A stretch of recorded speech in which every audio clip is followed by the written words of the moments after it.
I'm going to show you how to customize your form links in Flodesk so that it's very easy to identify what the form you're sending out is. So you can see here on my screen, if we come up along the top here, I'm in the form section. You can see a form that I've been creating for a client.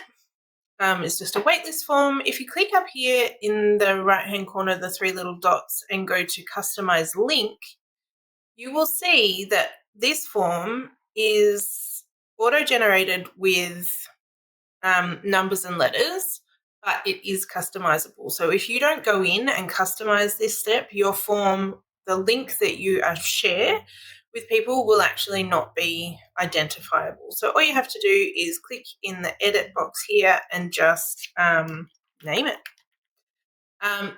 Similar to naming a URL, you can't have spaces, but you can put a dash if you would like to separate it up. So waitlist for Jim.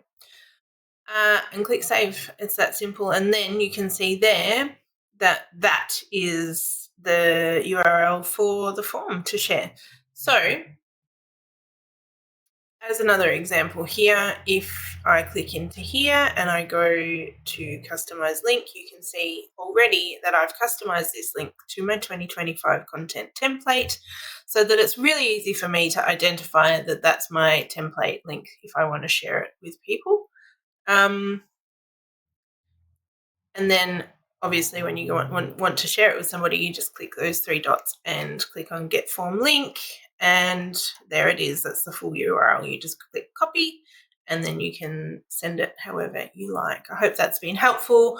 It's really important to do that so that your links look recognizable and legitimate.